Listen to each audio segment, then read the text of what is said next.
Bonjour Mathilde Panot. Bonjour. Vous réclamez au président qu'il nomme à Matignon quelqu'un issu du nouveau Front populaire, mais personne ne l'a emporté. C'est ce que vous répond Emmanuel Macron dans sa lettre aux Français publiée hier soir. C'est donc raté, c'est perdu? Jamais je crois que je suis parlementaire depuis 7 ans. Jamais je n'aurais cru commencer une interview en disant à quel point je suis inquiète de l'accaparement du pouvoir du président de la République et de la Macronie, avec ce qui s'apparente de manière évidente à un coup de force démocratique, à un coup de force présidentiel qui nie non seulement le résultat des urnes, puisque la coalition du nouveau Front populaire est arrivée en tête du second tour des élections législatives, mais qui, à quelques jours du 14 juillet, qui notamment a mis fin à l'ancien régime, et qui quand même, où nous célébrons pendant la fête nationale la souveraineté du peuple, est, je crois, un signal très inquiétant que de nier ainsi le résultat du scrutin des urnes et de, en quelque sorte, rétablir un veto d'un monarque qui nie le scrutin universel. Ce que vous répondrez les macronistes, c'est que vous aussi, il y a une forme de déni si vous estimez avoir une majorité suffisante pour gouverner dans la durée. Mais ce n'est pas vrai. Nous avons la majorité relative. Vous 190 savez, députés, c'est moins 195. que... Nous avons 195 députés. C'est effectivement non pas une majorité absolue, mais une majorité relative. Qu'est-ce qui se passe dans une démocratie lorsque vous faites des élections législatives qui se sont tenues? Ça ne vous a pas échappé. Bon, dans un temps qui est très très court, puisque nous avons eu 3 semaines avant le premier tour et 1 semaine entre les 2 tours, donc dans un temps démocratique très contraint, et c'est le choix du président de la République que de l'avoir fait à ce moment-là, de l'avoir fait avant les Jeux Olympiques. Donc moi, bon, je suis un peu énervée lorsque j'entends qu'il faut une stabilité, etc. Nous avons donc un résultat démocratique, et je rappelle qu'avant cette élection, sur tous les plateaux de télé, vous expliquiez qu'au vu de la mobilisation civique exceptionnelle qu'il y a eu dans cette élection, le résultat serait incontestable. Eh bien, je le dis, le président de la République est le garant des institutions. Mais ce qui est incontestable aujourd'hui, Mathilde Panot, c'est que personne n'a la majorité absolue. C'est une lettre de rupture avec la démocratie et les institutions républicaines, dont pourtant le président doit être le garant. Donc moi, je suis très inquiète aujourd'hui de voir à quel point le président de la République fait un coup de force qu'il faut absolument dénoncer. Et je le redis, nous aspirons toujours à gouverner ce pays. Les Français et les Françaises nous ont mis en tête de ce scrutin. Il n'est pas dans son rôle, au contraire, Emmanuel Macron, quand il demande aux forces républicaines qui représentent une majorité absolue face à ces 3 blocs minoritaires, dit-il, de bâtir une coalition. Est-ce qu'il ne se pose pas justement en garant des institutions? Non, justement, parce que dans n'importe quelle démocratie du monde, c'est la coalition qui est arrivée en tête, qui propose un nom de Premier ministre et une équipe gouvernementale au président de la République, et donc le président de la République doit nommer le Premier ministre issu de cette coalition. Le problème, c'est que là, c'est ce qui se passe dans toutes les démocraties. Mais Mathilde Panot, là, il y a 3 groupes qui ne sont pas très éloignés. Vous n'êtes pas très loin devant l'ex-majorité présidentielle. Vous, après les législatives de 2022, vous êtes adressé à Elisabeth Borne à l'époque et vous lui aviez dit « Madame, vous devenez officiellement la première ministre d'un gouvernement minoritaire. Vous ne devez votre place qu'à un président lui-même élu par défaut. » À l'époque, Elisabeth Borne, les macronistes avaient obtenu 245 sièges, c'est-à-dire plus que le NFP aujourd'hui, vous disiez 195. Donc pourquoi le NFP aujourd'hui serait plus légitime à vos yeux que les macronistes à l'époque qui étaient pourtant plus nombreux? Mais écoutez, je n'ai jamais mis en cause la légitimité ni du président de la République qui a pourtant été élu par défaut contre l'extrême droite en 2022, réélu en 2022. Il y avait un choix d'être face à Marine Le Pen pour pouvoir être justement réélu, avec un refus des débats à l'époque dont vous vous rappelez, ni même d'un gouvernement dont je disais qu'il était minoritaire. Et nous aussi, nous n'avons pas la majorité absolue. Donc vous êtes minoritaire, vous le reconnaissez ou pas? Nous n'avons pas la majorité absolue, je suis d'accord, nous avons une majorité relative. Mais puisque vous disiez, parce que vous faites un parallèle dans un sens, moi je vais vous faire le parallèle dans l'autre sens. Si les macronistes ont pu gouverner, pourquoi ne pourrions-nous pas, nous, à cet instant, gouverner le pays? C'est ça la question qui est posée. Ce n'est pas possible de, en quelque sorte, changer les règles lorsque le résultat des urnes ne vous convient pas. Alors, après, vous pouvez aller dans des choses comme Brecht, ou alors, à la fin, si le vote ne vous convient pas, vous essayez de changer de peuple. Mais je vais vous dire pourquoi il y a un déni démocratique énorme dans cette question. Depuis 4 jours que l'élection législative a eu lieu, le président de la République fait comme si cette élection n'avait pas existé, continue à maintenir un Premier ministre qui a été battu plusieurs fois et qui doit donc partir, c'est ce que nous demandons depuis plusieurs jours, et fait même pire que ça, il continue de prendre des décrets en vitesse alors que là encore, la Macronie a été battue dans cette élection. Et Madame Belloubet, par exemple, explique que le choc des savoirs doit s'appliquer en septembre dans les écoles, alors que, parce que le gouvernement n'est pas encore démissionnaire. Dans notre programme, il est bien noté que nous voulons abroger le choc des savoirs qui trie les élèves socialement, et que donc c'est nous qui avons gagné les élections. Donc il faut arrêter de faire comme si rien ne s'était passé. Et qu'est-ce que vous allez faire, Mathilde Panot, juste pour parce faire que le pression résultat sur le président des urnes ne leur plaît pas? Qu'est-ce que vous allez faire aujourd'hui pour que le pouvoir ne vous échappe pas? Eh bien, d'abord, je le dis, nous ne laisserons pas l'élection et le scrutin des gens se faire voler. Donc nous continuons, nous, à travailler méthodiquement avec le nouveau Front populaire, à travailler méthodiquement à la fois sur le nom d'un premier ou d'une première ministre, mais aussi sur l'architecture du gouvernement, pour travailler sur les différentes mesures que nous avons dans notre contrat de législature commun, mais pour faire pression sur Emmanuel Macron. Ensuite, moi, je le dis, je suis inquiète que dans notre pays, peut-être, on soit obligé de se mobiliser dans les rues pour pouvoir faire respecter le résultat des urnes. Faire grève, la CGT salue par exemple la CGT, la fédération CGT des cheminots, qui appelle à faire une manifestation notamment devant l'Assemblée puis un peu partout dans le pays.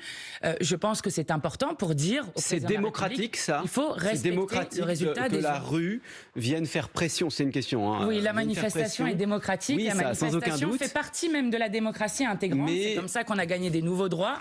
Et je trouve que ce qui n'est pas démocratique, c'est de devoir, après avoir eu une mobilisation exceptionnelle où les gens ont été mettre un bulletin dans l'urne pour dire ce qu'ils voulaient pour le pays, qui est toujours dans une crise politique, hein, nous le disons, hein, le pays est toujours dans une crise politique. Eh bien, après cette mobilisation exceptionnelle, je crois qu'il n'est pas normal que nous ayons un président de la République qui ne soit pas le garant des institutions et qui refuse de nommer un Premier ministre du nouveau Front populaire. Donc je le dis, nous continuons de dire que le président de la République doit être à la hauteur de l'histoire et de la démocratie. Mathilde Panot, vous réclamez au président de nommer un Premier ministre issu du nouveau Front populaire, mais vous n'avez toujours pas proposé de nom de Premier ministrable, alors que ça fait 4 jours que vous êtes arrivé en tête. Qu'est-ce qui coince entre vous ? Il n'y a rien qui coince, nous sommes juste en train de parler de quelque chose d'extrêmement sérieux, puisque gouverner le pays est une question sérieuse. Et donc, nous prenons la discussion avec méthode, point par point, notamment sur la manière dont nous voulons organiser non pas seulement le choix du premier ou de la première ministre, qui évidemment est important, mais aussi de l'ensemble de l'équipe gouvernementale, et je dirais même un peu plus loin, des postes à responsabilité, notamment de ceux à l'Assemblée, qui doivent, je crois, tous ensemble, respecter les différents points des formations du nouveau Front populaire. Ça, c'est la première des choses. Et puis, nous travaillons sur quelle architecture du gouvernement nous voulons, sur la manière dont vont se passer les premiers jours du gouvernement. Donc, nous sommes à la tâche, c'est une question sérieuse, donc ça ne coince pas. C'est juste que nous prenons le temps de proposer quelque chose qui est solide et à la hauteur de nos responsabilités. Olivier Faure, le premier secrétaire du Parti socialiste, a fait acte de candidature. Est-ce que ça pourrait être une option selon vous ? Je crois que ce que nous disons depuis plusieurs jours, d'abord, c'est qu'il y a une tradition républicaine qui veut que ça soit la plus grande formation politique au sein de l'Assemblée, au sein de la coalition, qui puisse proposer le nom d'un Premier ministre, mais surtout... Ce que nous disons au moment où nous sommes en train de négocier, c'est que personne ne peut imposer un nom et que cela vaut pour tout le monde. Donc voilà, nous sommes toujours dans ces discussions. Il n'y a pas une dynamique quand même qui est du côté des socialistes, parce qu'ils ont obtenu 14% des voix aux européennes, vous 10%. Ils font plus que doubler leur nombre de députés, alors que vous retrouvez à peu près le niveau d'avant l'élection. Est-ce que la logique, donc, ce serait pas plutôt les socialistes ? D'ailleurs, les socialistes pensent qu'ils auront le même nombre de sièges que vous, au final. Alors non, je ne crois pas que les socialistes auront le même nombre de sièges que nous. Et je vais vous dire, moi je me réjouis qu'il y ait une dynamique positive qui augmente le nombre de députés du nouveau Front populaire à l'Assemblée nationale, puisque nous étions dans le format NUPES précédent 151 députés, que là nous allons être 195 députés. Donc ça c'est un bon point et nous devenons donc la première force politique à l'Assemblée nationale. Ensuite, la deuxième chose, je voudrais quand même le dire, sur le bashing permanent qu'il y a eu contre les Insoumis. Les Insoumis sont ceux qui ont permis l'union. D'abord parce que nous avons cédé sans circonscription pour faire en sorte que cet accord puisse se faire. Donc nous sommes ceux qui avons fait la plus grande part sur cette question. Et je vais vous dire à quoi sert les insultes à notre égard, la diffamation à notre égard le plus souvent. Il sert juste à essayer de diviser le nouveau Front populaire. Et je crois qu'ils n'y arriveront pas, notamment parce que nous sommes à la tâche sur le programme. Mais il y a une sert à scission à la diviser France insoumise, et il y a eu un Mathilde effet Panot. dessus. Il y a eu un effet quand vous regardez les reports de voix, lorsqu'il y a un duel Rassemblement National, Nouveau Front populaire, selon que c'est LFI ou que c'est quelqu'un du Parti communiste, des écologistes ou du Parti socialiste, il y a eu 10 points en moins des macronistes qui ont voté, du bloc macroniste, qui ont voté pour les candidats du Nouveau Front vous populaire. ne faites pas vous-même une sorte d'examen de conscience en vous disant qu'il y a peut-être une responsabilité de votre côté. Agathe rappelait qu'il y a aussi une scission au sein de la France insoumise. Un nouveau groupe va se créer avec Alexis Corbière, Clémentine Autain, François Ruffin, les frondeurs ou les purgés, ou les deux, frondeurs et purgés. Non, ce n'est pas une purge. Ce n'est pas une purge. Ça s'appelle une désinvestiture sur un désaccord politique. Ils vont créer un autre groupe, en tout cas. Est-ce que vous le prenez comme un échec personnel? Vous êtes présidente du groupe LFI, qui aujourd'hui se scinde en deux. Non, ils ne se scindent pas en deux. Il n'y a qu'un groupe qui comporte les candidats qui ont été investis par la France insoumise. Le reste, je ne sais pas où est-ce qu'ils vont créer leur groupe. Ça sera leur problème. Mais je vais vous dire qu'à ce moment, ça ne m'intéresse pas. Je veux juste dire quelque chose. Non, je ne fais pas d'examen de conscience. Pourquoi sommes-nous autant attaqués? Parce que nous sommes dangereux pour le pouvoir. Parce que nous sommes une véritable alternative. Et il faut vous poser la question, pourquoi est-ce que Emmanuel Macron, par exemple, préférait être contre Marine Le Pen au second tour de 2022 pour être réélu par défaut, plutôt que contre Jean-Luc Mélenchon? Parce que nous sommes plus dangereux qu'eux. Et donc, le jour où nous craquerons, nous, ce sera d'autres gens. La France insoumise, vous n'êtes pas en situation de représenter une alternative à l'Assemblée nationale aujourd'hui. Avec le nouveau Front populaire, nous ne sommes pas en capacité. 190 députés 195 députés. On va tenir les comptes. Mais la France insoumise aujourd'hui n'est pas en situation de représenter une alternative. Bien sûr que si. Nous avons créé le nouveau Front populaire, nous sommes dans une coalition avec un contrat de législature. Je vais même vous dire, les insoumis et surtout la mobilisation dans les quartiers populaires, dans les territoires dits d'outre-mer, dans la jeunesse, ont sauvé la République. Lorsque le président de la République parle de force républicaine, c'est nous qui avons sauvé la République. Et je veux dire quelque chose à ce moment, puisqu'on parle souvent du Front républicain. Le Front républicain, ce n'est pas un mot que nous utilisons, puisque ce n'a jamais été une alliance. Nous avons retiré des candidats pour empêcher l'extrême droite d'exercer son projet dangereux. Mais les macronistes vous diront qu'eux aussi ils l'ont fait. Nous avons retiré nos candidats sans aucune contrepartie, sans aucune combine. Et donc nous préférons le terme cordon sanitaire. Nous avons fait cordon sanitaire pour sauver la République. Et à ce jour, nous sommes la première force politique du pays qui voulons, dès que nous arrivons à Matignon, si Emmanuel Macron respecte enfin les formes démocratiques et les institutions républicaines, augmenter le SMIC à 1 600 € net, abroger la réforme de la retraite. Et on va parler sur le fond, mais d'abord avec quel Premier ministre, quand est-ce que sera nommé votre Premier ministre? Est-ce que vous pourriez en passer par un vote pour trancher, puisque vous n'êtes pas d'accord avec les socialistes? Nous sommes en train de discuter de la méthode, c'est ce que je vous dis. Donc vous n'êtes même pas d'accord encore sur la méthode de désignation, parce nous discutons de tout cela en même temps. Parce qu'Olivier Faure nous a dit lundi dernier, ce sera d'ici la fin de la semaine. Nous sommes donnés d'ici la fin de la semaine, voilà, effectivement. Donc, en cette fin de semaine, vous aurez un nom à proposer à Emmanuel Macron. Nous aurons une équipe gouvernementale. Une équipe gouvernementale d'ici la fin de la semaine. D'un vote à la France insoumise? Non, mais nous n'avons pas de problème avec le vote. Vous voyez, vous n'avez pas peur de perdre le vote? Je viens d'être élu avec un vote de mon groupe. Donc, nous n'avons pas de problème sur le vote. Je dis juste, il y a des discussions actuellement, qu'il y a des équilibres à tenir entre les différents postes à responsabilité et que donc, nous avançons pas à pas. Donc, je sais que vous êtes impatient et c'est des questions tout à fait légitimes, mais vous serez en temps voulu le résultat des discussions. C'est pas nous, parce qu'il y a, comme vous le rappeliez, il y a des Jeux Olympiques et les Français légitimement peuvent se demander qui sera Premier ministre d'Emmanuel Macron. Vous comprenez quand même que c'est pas possible d'avoir fait en aussi peu de temps une dissolution dans des conditions démocratiques qui sont très contestables, et ensuite de nous expliquer, il y a les Jeux Olympiques, donc en fait, on maintient un pouvoir qui a été battu. Enfin, ce n'est pas possible. Mais il vous arrive de vous projeter le 18, c'est-à-dire mercredi prochain, jeudi prochain, pour la première séance de l'Assemblée nationale, séance plénière, avec un Premier ministre qui est toujours Gabriel Attal. Ça, vous l'envisagez, ça? Mais non, c'est pas possible. Ce n'est pas possible de continuer comme ça. Écoutez, la Macronie a été battue dans cette élection. Quels ont été les enseignements de cette élection avec la plus forte mobilisation populaire depuis au moins 40 ans pour des élections législatives? Eh bien, d'abord, c'est à la fois le refus de la majorité absolue. Ça, on a compris, mais si jamais la situation restait bloquée, mais je vais vous expliquer pourquoi Emmanuel Macron est en train de nous mettre dans une situation démocratique ubuesque. Pour constituer les groupes à l'Assemblée nationale, vous faites à chaque fois une déclaration politique des groupes. Et vous devez dire dans la déclaration politique des groupes si vous êtes dans la majorité ou dans l'opposition. Puisqu'il n'y a pas de pouvoir actuellement et de gouvernement, comment pouvons-nous dire si nous sommes dans la majorité ou dans l'opposition? Voilà la situation incroyable dans laquelle nous sommes plongés. C'est une forme de coup de force législative qu'est en train de faire le président de la République. Donc il faut qu'il arrête de s'accaparer le pouvoir, qu'il admette qu'il a été battu et qu'il admette que nous avons gagné. Mathilde Panot, si jamais vous arrivez à désigner un Premier ministre, est-ce qu'il devra se soumettre au vote de confiance à l'Assemblée ? En tant que démocrate, je dirais oui. Après, nous devons gouverner ce pays. Donc, nous avancerons pas à pas. Et là aussi, nous vous dirons à chaque étape ce que nous allons faire. Vous ne pouvez pas vous y engager dès maintenant ? Parce que Elisabeth Borne, qui s'était pas soumise au vote de confiance, vous l'avez accusée de prendre la fuite. Âprement critiqué, effectivement. Donc c'est pour ça que je vous dis, comme démocrate, effectivement, je pense qu'un vote de confiance serait important. Mais encore une fois, nous sommes dans une coalition, c'est la première des choses. Et la deuxième des choses, c'est que nous avons des majorités à l'Assemblée nationale pour faire passer des textes.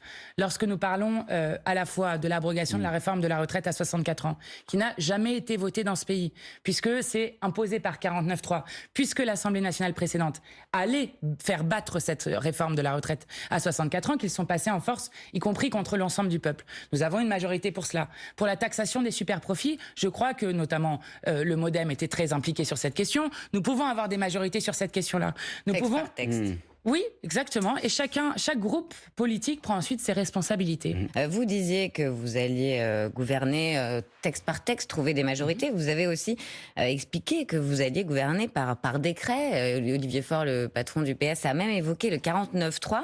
Prendre un décret pour instaurer le SMIC à 1 600 € net, ce n'est pas une méthode de gouvernement, vous répond Raphaël Glucksmann, qui est pourtant un homme de gauche. Ça ne tiendra pas longtemps. Comment vous allez faire Alors, première chose, nous avons dans notre programme la volonté d'avancer vers la 6e République, puisque nous sommes dans un moment où nous voyons bien le blocage de la 5e République avec un pouvoir aussi fort donné à l'exécutif et à un président de la République. Ça, je le dis parce que nous avons notamment dans ce programme sur la question de la démocratie, à la fois le référendum d'initiative citoyenne, mais aussi l'abrogation du 49.3. Parce que le décret, c'est démocratique pour vous de gouverner par décret. Je mets le 49.3 de côté, nous voulons l'abroger, c'est écrit dans le contrat de législature.